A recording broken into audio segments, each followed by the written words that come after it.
call the meeting to order. It's not a official hearing, I suppose, but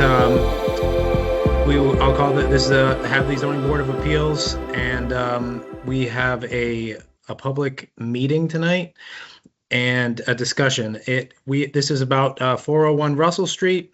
It's a request for a finding under MGL 40A Section 6.1, zoning section 5.1.7 for 401 Russell Street, being situated on the southerly side of the street as shown on Assessor's Map 10D, Lot 28A, that the proposed extension of the use as an extended stay hotel at 401 Russell Street is not substantially more detrimental than the existing nonconformity to the neighborhood.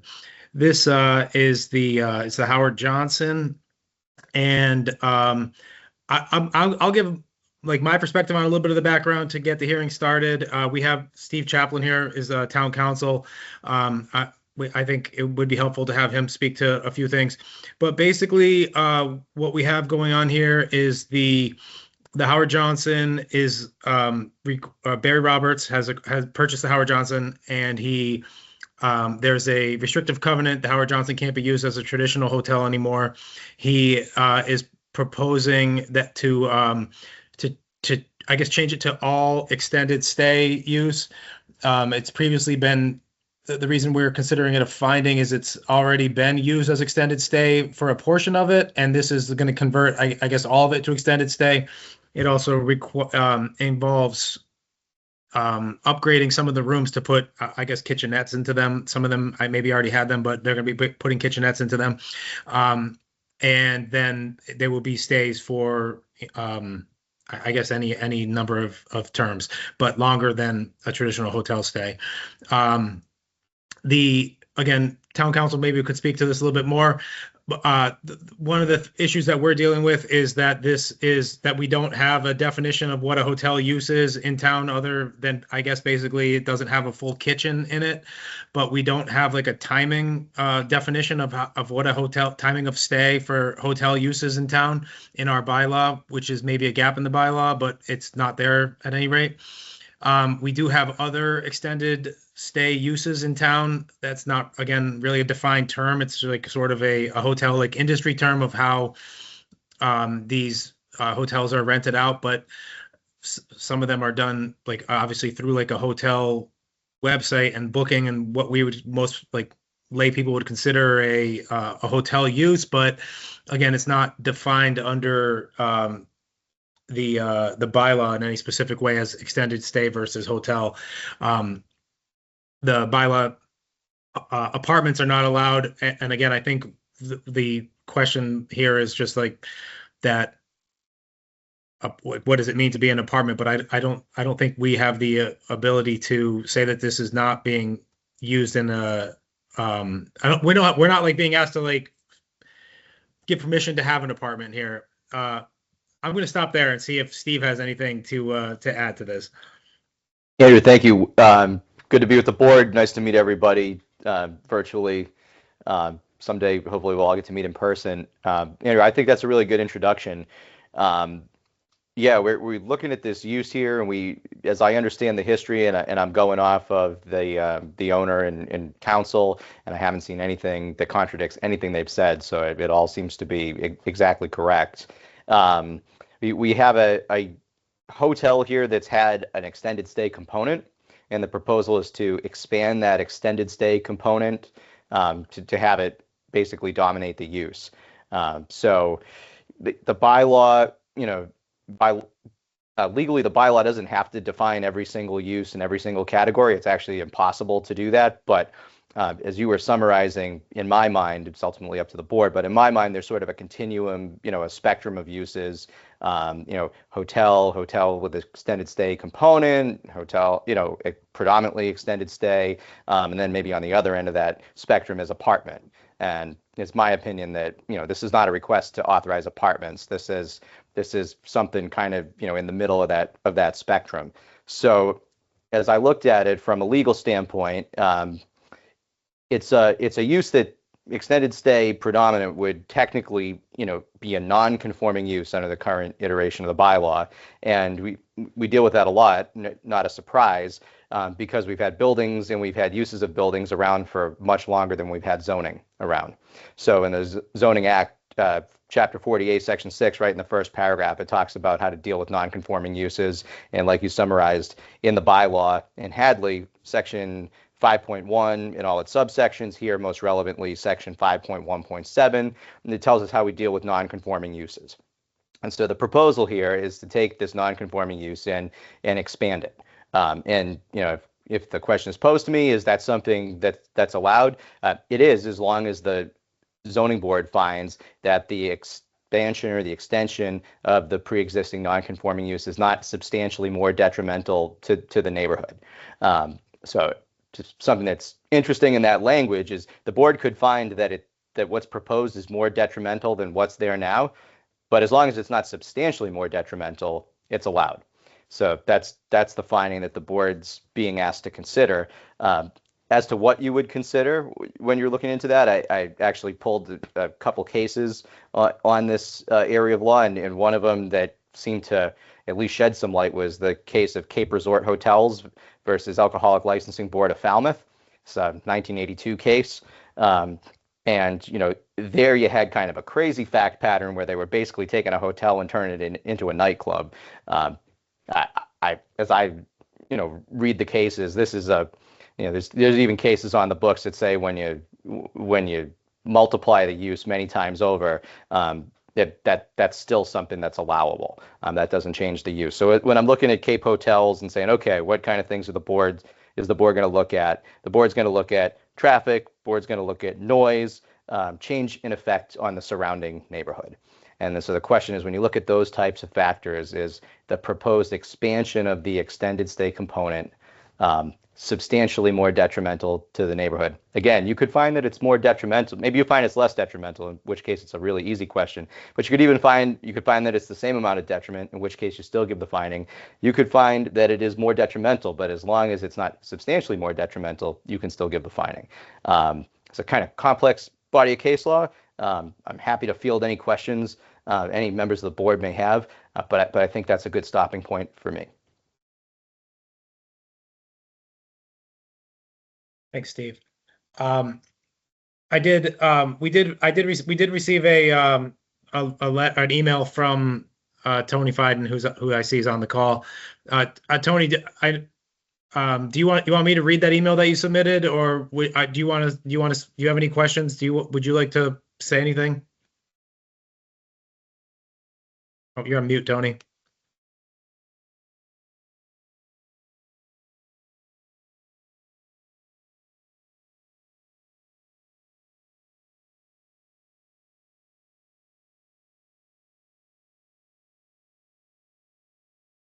I don't have the ability to unmute people. I think I got it. Okay. Oh, there you go. All right. I'll just read it real quick, and I'll just make a quick comment, and then go about your business here. I said I was writing to share concerns regarding the application of the residences, so on and so forth. There's a category. The proposed use does not match any use category permitted under Hadley's zoning bylaw, and approving it as presented would create a zoning precedent that is not legally defensible. The ZBA cannot approve a use that does not exist in the bylaw and that does not align with the property's actual operation.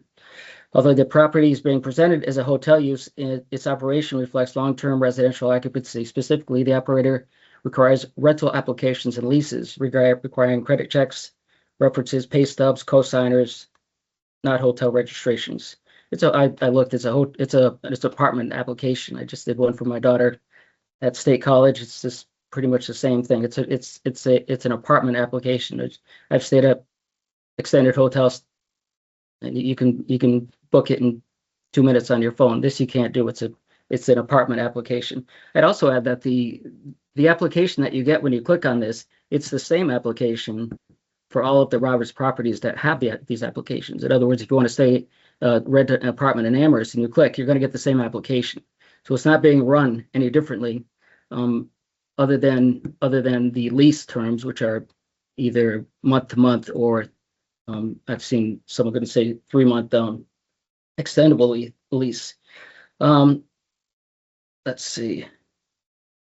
The property does not collect or remit to the state or local room occupancy tax required at hotels for stays under 90 days. That's a big factor for the town itself. And I know there's an agreement that was worked out to recoup some of that, but it's still it's not what we would normally get from a well-run hotel.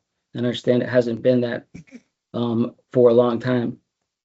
One of the big factors is that you look at the I would counter your statement, Andrew, a little bit, that you're not being asked to decide if this is an apartment or hotel. I think that's kind of exactly what you're being asked to do, because apartments are not allowed, under our bylaw, and hotels and extended hotels are. So, I guess that's really the question that we kind of need to answer. In my mind, when you have to fill out a rental application, co-signers, all of these things, you're not talking about a hotel. And this is, it seems pretty clear to me. I know you can talk about definitions, legalities, but there's also a reasonable standard that you can say that this is not it's not being run as any kind of extended stay hotel. It's being run exactly like the other Roberts properties, the other apartment buildings. The other point I'd like to make is that you're talking about whether this is more detrimental. Had the voters made that decision already? It was decades ago that had the voters that they came up with the zoning and said apartments aren't allowed and hotels are. And that's been reaffirmed many, many times. Even it's in the master plan, and that's been reaffirmed by voters. So if you're going to start parsing the definition and say, well, we're calling it a hotel, but it's really an apartment, it flies in the face. I think that's, again, that decision's already been made by the voters. I'll just kind of wrap it up here. The other big point I wanted to make is there's a precedent here, and if we're doing this, I think it gets our town in a huge mess, because we're basically saying that, yeah, you can have an apartment building, as long as you don't call it an apartment, you call it something else. And there's nothing really, you're not going to be able to say no to the next hotel that just says, well, if that fits our business plan, we're gonna switch that too, and we're gonna lose. It's gonna have a huge impact on the town. And there's also the precedent that's been set by this company. You don't even have to wait. You can just do it. They started renovations. It started renting this, or putting out advertising way back in the summer. You guys didn't meet on it. There was no official approval, but they've been doing it. They've been advertising. I don't know if there's actual stays there, but they moved ahead with it right from the very beginning. So there's nothing to stop any other hotel from doing the exact same thing. I understand that legal definitions are tricky, but I think this, I don't think we should play pretend. And I think I asked the select board to clarify it. They didn't want anything to do with the planning board, just punt it over to you guys. But here we are. And, if you're not willing to even say, well, this is something than what's being presented, I think that puts us in a really bad spot. If the definition needs to be clarified, if the bylaw needs to be clarified, then you can go ahead and do it. But I don't think pretending that this is something that it's not. Again, you go there, you can do it right now. You're going to fill out a rental application. You can't stay there. You and I can't stay there unless we're going to rent it for 30, 90 days, and that's a renewable. It's being marketed to students. It's not on Expedia. It's being marketed. It's on the UMass website, that apartments.com, being rented to students. So again, that's what it's actually being used for. It's not about legal definitions. That's the reality of it. And again, had the voters already decided that. So my suggestion would be to deny this. I don't think we have the right to just put our views over decades of Hadley voters. And if that's if the select board wants to throw us under the bus, they're going to do that. But that's my suggestion, is to deny this, because it's just not what it's claiming to be. Thank you. Thanks, Tony. So I guess my thoughts on it, like, I don't don't disagree with a lot of what you're saying there, Tony. I'm personally I'm in favor and I support the town's decision to not have apartments in the town. I think if we want to make that change, it should be done through the zoning bylaw amendment process. We should change the bylaws and have apartment district or whatever. I so I'm sympathetic to that like line of thinking. The issue that I have here is that like I hear your point that it feels like that that we're calling it extended stay, and it really like has a lot of like aspects of that are like like an apartment. But I think what I'm struggling with, and from trying to do what's right for the town and what's right for everyone here, is that I don't like we don't have a definition of extended stay. We have hotels in town that are extended stay. They don't, again, like they don't have kitchens, they have kitchenettes, but like there's nothing that stop like, so I see your point, like you're signing a lease, like it's being marketed that way, but like like the rules don't say that if it's marketed to people for longer than 30 days that makes it a hotel or not a hotel, or that it makes it like something different than an extended stay. Like there's no definition of it. So I mean, I certainly think this is operating in some type of, I think a couple things. I think it's operating in a little bit of a gray area that I think the bylaw is not fully addressing this area. But I think that also we're dealing with like a pre-existing use situation, that this has been allowed in town. There's people I know for the Howard Johnson, when it was a Howard Johnson, that people like lived in there when there was like flooding at the Winfield Estates. People moved in there and were living there. I think there was already a portion of the property in the back that had people living in it. I know people were living at the Knights Inn, like during COVID, and like as couple years ago people were living there, I know. So I don't know. I feel like the bylaw is not addressing like the fact that if you have a hotel you can like rent it to people for longer days and longer than like a standard like hotel stay. I don't actually, I'm not on the bylaw committee. I'm not like an expert in like how the bylaws work, so I don't know like what the fix is for that. But I feel like there's like very little for us to work with here. And again, it feels like it does like feel bad to me. The same thing happened with the Econo Lodge property, that the property is like, you have a property that's like licensed in the town or approved in the town as a hotel that is sold, and then a restrictive covenant is put on it that it can't be used as a hotel anymore. And while I like understand that feels bad, that the town is, that's going to sound strong, but like kind of being held hostage in that situation. Like what is this property going to be used for if it has a restrictive covenant on it that it can't be used as like a traditional hotel, or how it's been used in the past? And that's the same thing that happened with the Econo Lodge, that it can't be used like as what it's been permitted for in the past. So I think that this, like again, I hear like what you're saying, Tony, and I don't think you're incorrect on that. I think you raise like a lot of valid concerns, but I think that like we also have to like look at like sort of the practical situation on the ground here of like what is this hotel going to be used for if it's not used for something like this? Like what's it going to be used for? And we have a situation where the town is going to be in a position to lose like revenue, the hotel and meals tax, and the selectmen and town council have negotiated like, I don't really know what the proper term is, but like a payment in lieu of or something, where they are going to get some of that like tax revenue back on a voluntary basis, which is better than the building either being like vacant for an extended period of time or being put to some use where you're not going to get any of that money back.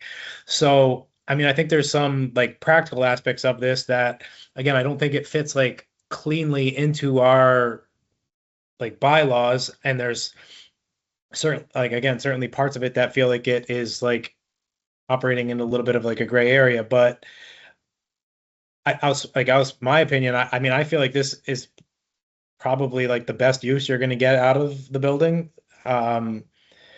which is not like necessarily the like criteria that we're looking at, but This is not like in a residential neighborhood. Like if you want to, getting kind of back to Steve's like earlier point, if you want to actually look at the like the detrimental aspect of it, of changing it from like again a partial extended stay to a full extended stay. I mean, I think this is an area of town that has high traffic already. It is a very commercial area of town. That I think there's like, there's banks and big box buildings there, and stop. It's like you're gonna get in the Stop and Shop Plaza and all that stuff there. There's the other like big residential plaza in there. So I mean, I think like it like essentially the use like fits in that area of town in a way that it wouldn't fit in like if you had it in a different part of town. And I mean that's my opinion. Jason and Iris, I mean, I don't know what you guys think about it. We have a question perhaps for Mr. Reedy. It said, we're proposing an extension for its use as an extended stay hotel. Now that's under the when it was a Howard Johnson before that it was approved to be used as an extended stay. So I guess a couple of things here. I don't know that it was.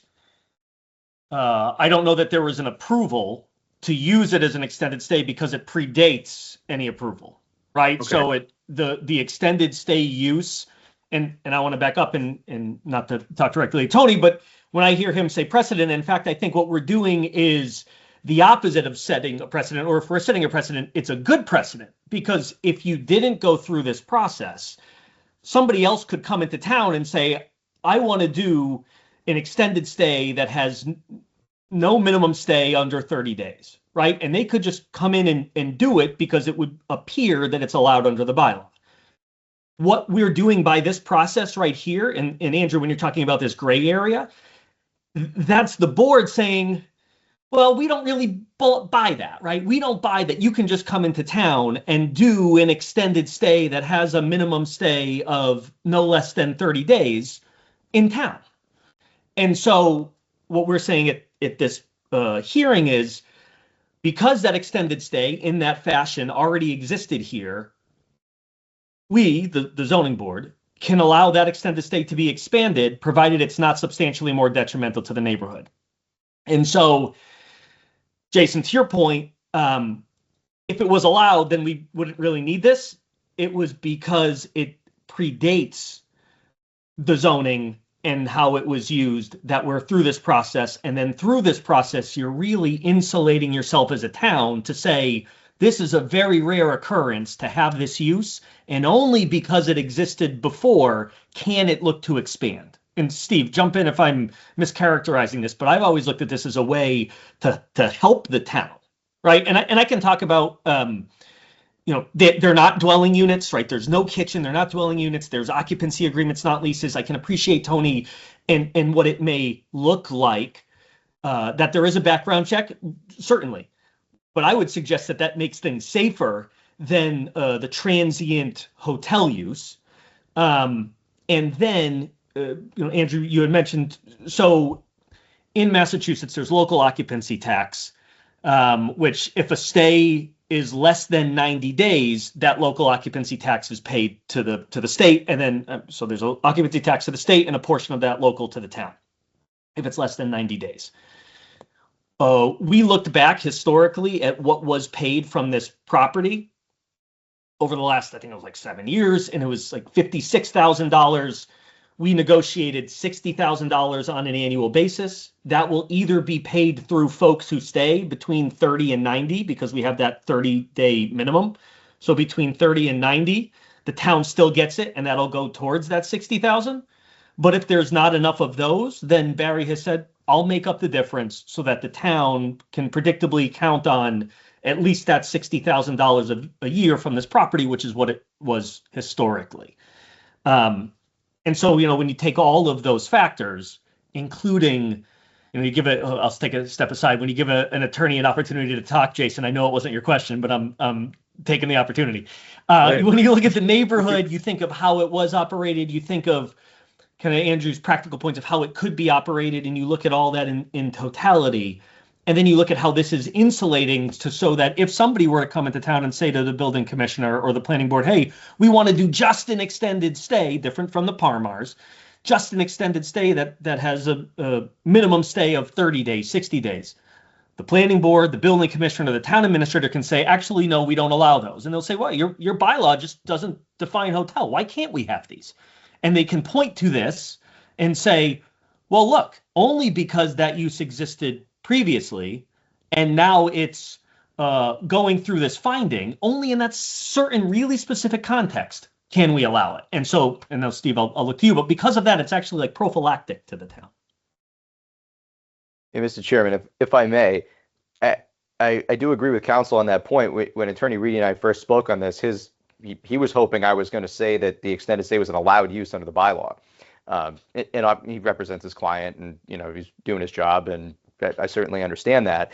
And my job's to take a more protective view with respect to the town, and so that's why I took a different view. And I said, I said, yeah, there's elements of this to feel like a hotel. There's elements of this to feel like apartments, and that goes to my earlier comment. And again, it's for the board to decide. This is just my view of it. I think there's a spectrum, and that's why my conversation with Attorney Reedy was, no, I don't believe this is allowed. I believe there's a pre-existing non-conforming use here that you're looking to expand, and you can do that, but you need a finding from the Zoning Board of Appeals, both under 40A Section 6, Paragraph 1, and under the local bylaw. And that's what brings us to this process. I do think it is a fair point that it actually protects the town to do it this way. It does. If you have, let me back up a little bit. I agree with basically everything that's been said. The one distinction is this is not a proposal, at least on the facts as they've been presented to me. This is not a proposal to come along and begin an extended stay use from square one, build a new building and start an extended stay use. If that was the proposal, I'd have a very different view on it. The view would be it's not allowed. Sorry, there's nothing we can do for you. Change the bylaw if that's really what you want to do. That's up to town meeting. Situation we have here is we have an owner that says, yeah, I got an old building, been around for a long time. Component of that, it's been extended stay use, and that extended stay use predates the bylaw that would prohibit that. Therefore, I have a right to expand it if the board finds that it's not substantially more detrimental to the neighborhood. And that analysis is a correct analysis. Sorry, Go ahead. Andrew. So a portion of it previously was used as an extended stay. My initial question was, what was the proportionality in terms of regular stay and extended stay? And is that, like, was it a 60-40 split, or was it just, kind of labeled as a way that if you wanted to stay there for 30 days, that there wasn't any set number of rooms that were extended stay? I think it was that one, that there wasn't any set number of rooms attributable to extended stay, but the ability to stay there for an extended period of time existed. Okay. I don't go ahead, Andrew. I think one of the confusing things on this is that I don't think that I think like extended stay is used as like a hotel term, and I think that I think there's other hotels in town that call themselves extended stay, but I think those are probably, so I don't know if we're getting like kind of tied up in extended stay, but the planning board doesn't, I don't think, permit you as like a hotel or an extended stay hotel. I mean, I think the point is that, like, if you, like, to Attorney Reedy's point, if you have, like, if somebody were to come in and say, here's what our business model is, this is a hotel that you can only rent for 6 months at a minimum, I think the planning board might say, well, that doesn't sound like a hotel, we're not going to give you a permit for it. But I think if the hotel gives you a permit, if the planning board gives you a permit for a hotel, I don't think that permit says you can only rent it to people for like 7 days or less. I think that permit says you can rent it to people, and then that's like, then you're just getting into the marketing of the hotel as whether it is a big enough room for you to stay in for a longer period of time or whatever. But I don't. So I think that's part of your question, Jason. I think if you came to the planning board and you said, I'm going to rent my hotel by the year, I think they would say that's not a hotel. But I think if you say this is a hotel, but we're marketing it that way, I don't think they like say that you have to like only rent it by the night or whatever. Iris? Go ahead, Iris. You're on mute, Iris.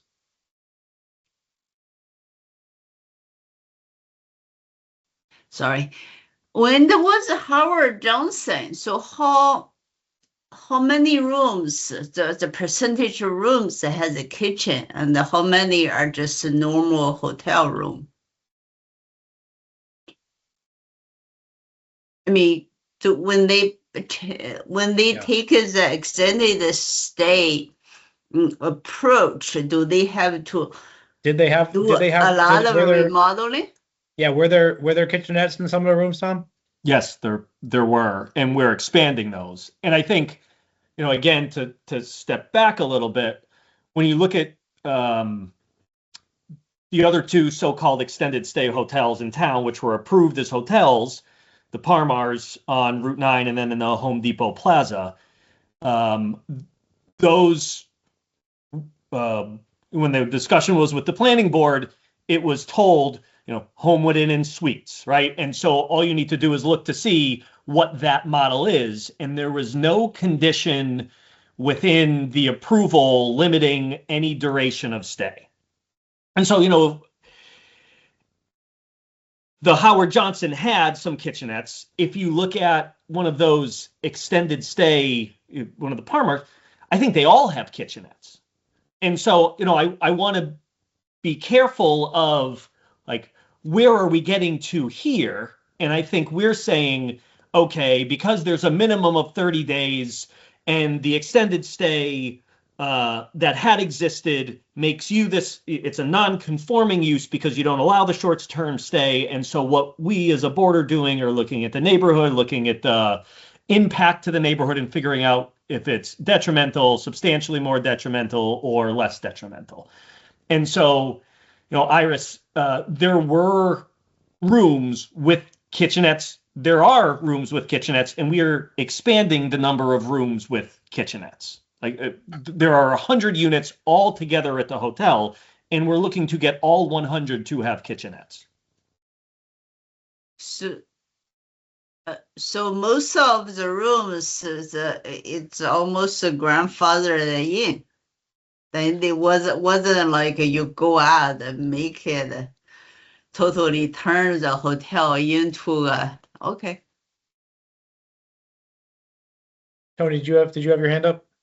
Yeah, I just wanted to make a couple quick points based on what I heard. For one, is that when you're talking about the deed restriction, that was negotiated by the Roberts Group and the Shumways. That was part of that negotiation. And it's very convoluted deed restriction. It's very specific. It's not a normal deed restriction. Deed restrictions could also be challenged, and if it's in the public interest, we could have done that at the O'Connell Lodge, and we could do that here, and we'd be in much better shape financially if we would say this was intended as a hotel and it should stay that way. We could have challenged that. We could still challenge it. My final point is that you're talking about the idea of insulating it from others is that it was there have been people living there. It wasn't something that was approved. It was done, but it wasn't approved. It was done at the Knights Inn. It was done at the O'Connell Lodge. O'Connell Lodge was the same owner as the Howard Johnson, same previous owner as the Howard Johnson. That was done. And for us to say now, okay, well, this was a pre-existing use that was done, outside of the public process. They just did it. Basically, it was homeless rentals and all kinds of things that they did. And now you got to say to the hotels that are existing that are run well. You mentioned the other extended hotels. You're gonna say, well, let's say that they tomorrow say, well, I'd like some of that. I'd like to do that. We don't have to pay the state. We don't have, we can pay less. I'd like that. And you're gonna say no because you didn't just do it. You actually obeyed, the spirit and the terms of our laws. So in this case, it's the way it was phrased. You were saying, oh, we're going to reward the people that really didn't treat our town and our bylaws very well. If you look at the O'Connell Lodge and the Howard Johnson specifically, they were run so poorly that they were not going to be successful hotels because of the condition that they were allowed to get in. And then they did what they did, and now you're kind of rewarding them, saying, well, now we're going to, and you're going to turn down the hotels that are actually run well. So you can't do this. I don't think that's I don't see how we could do it, but it's your call. So yeah, so I think one thing is that I don't think that necessarily what was being done at the Howard Johnson was like in violation of the bylaw. I mean, the Howard Johnson's been there for a long time, and I think that I think, like, for instance, like, I know they were working with the town on finding housing for the people who, when there was like that emergency at Winfield Estates, or University Crossing. So I don't want to necessarily characterize what they, and well, one, it's not even this applicant. There was, like you said, it was being run by a different hotel group, but I don't necessarily think that we're rewarding them for like having been rogue. I think it's just the fact of it is that that's how it had been used, and nobody had ever challenged it. The town hadn't ever said that they weren't allowed to do that. So, I mean, just to caution a little bit that I don't think that it was necessarily that they were openly flouting like the bylaw and like operating outside of it. I mean, sometimes some of what they were doing was like at the request of the town, for instance, or like with consultation of the town. But So like it's like the third or fourth time it's come up that, that, and I don't mean to besmirch Mr. Roberts' reputation. I'm familiar with his properties and they're all very well maintained and nice appearing, and I can't recall any issues with any of his properties, but the Econo Lodge is just still so fresh, and that was just such a disaster what it became, as opposed to, when it was first presented before us. And to Tony, I'm sure that that's like, what's next, because, first the Econo Lodge and then what's this going to be. But I will say to Tony's points that, of the other alternative is, if the zoning board was to deny this, I mean, what is to happen to that building? It would just be a derelict building on Route 9 that would be possibly unused because of the covenants on the deed. I mean, here we have an opportunity where Mr. Roberts has said that he will reimburse the town for the taxes in lieu of, as opposed to running it for a hotel. And I would say that, it would be the lesser of two evils to have someone develop in town that wants to make it, a usable, functional building on a main causeway through the middle of town that, would otherwise just fall derelict and be an eyesore. What else is to be done with it because of this bizarre covenants on, deed? And I would just add too that, I mean, I don't think it's inappropriate for this board to like be thinking about litigation and how and what our chances are of winning in if this were to go to litigation. That it's expensive for the town, and it's an uncertain outcome for the town. So I mean, we could deny this or make a finding that it's more detrimental and try to stop this, and it could go to court and we could lose, and we could get no payment. They could just, the court could rule against us and say that it is, an allowed use under our bylaw. So, I mean, I think that that's reasonable for us to take into account that we're operating in and I'm not saying, Attorney Reedy hasn't said we're going to sue you, or, he's not threatening us that way, but like, that's like, the fact of it is like, this building's going to be put to some use. And like, I think that coming up with like a negotiated like middle ground, and I don't think we are establishing a precedent that we have to let anybody do this that wants to do it. So, I mean, I think this can be done in a way that protects the town and protects like the other hotel uses. Agreed. I agree with Andrew's approach. Is there any other comments or questions from anybody?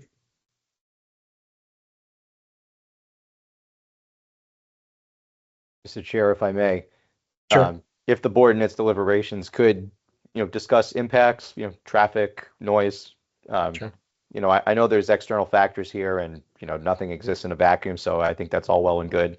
The law school training just kind of teaches me how to put the blinders in the tunnel vision on, and we are going to have to write a decision. So just if the board wouldn't mind discussing those factors as part of its deliberation. Yeah. I think that this is I can't. I mean, I don't think there's been any traffic studies or anything on it, but I mean, this is a high traffic area of town. I mean, it's a high traffic area that town has.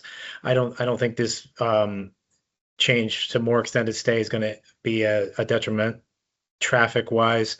The road can handle that.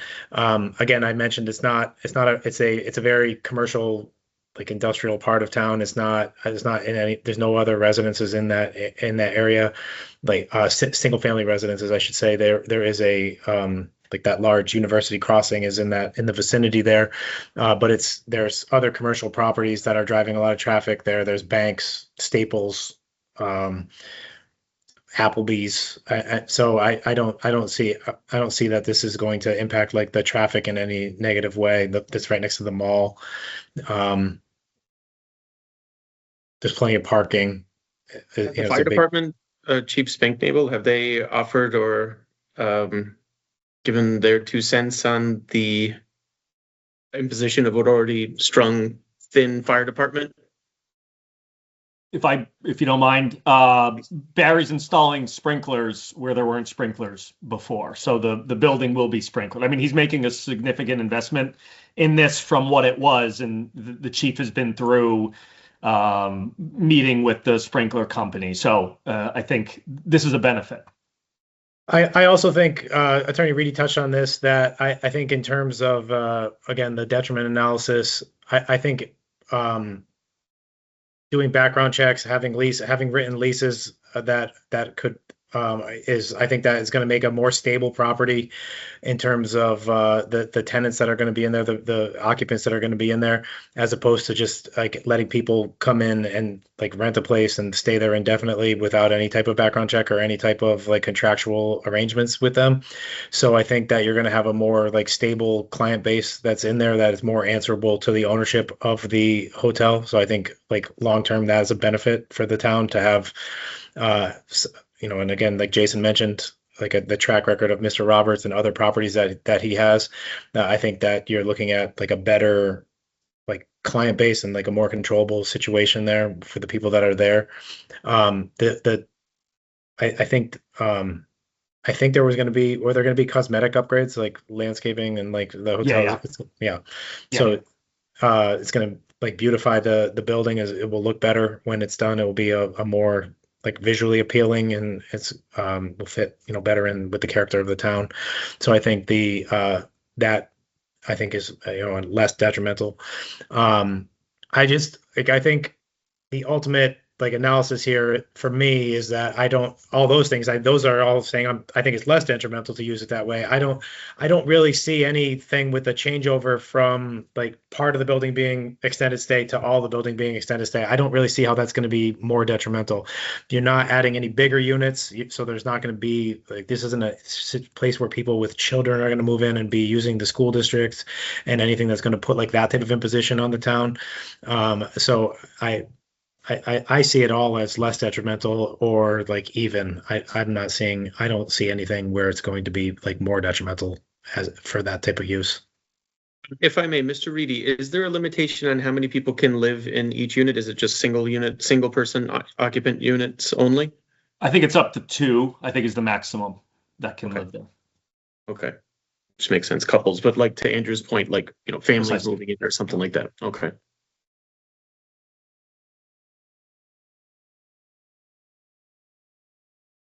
Attorney Chaplin, any other recommendations before we discuss everything that tick all the boxes? None for me. That checks the boxes. When if you guys are ready to make a decision, I think you're ready for a motion, unless there's further discussion and deliberation that the board needs to have. I'm ready to make a motion. Iris, unless you have anything to add or ask. Yeah, I'm good. All right. Well, I'll move for a finding that 401 Russell Street and its proposed extension of use as an extended stay hotel is not substantially more detrimental to the existing nonconformity to the neighborhood. Iris, do you want to second that? Yeah, I second. We'll do a roll call vote. Jason Galvin, Aye. Iris Tang, Yes. and I'm an aye on that. So the motion passes 3-0.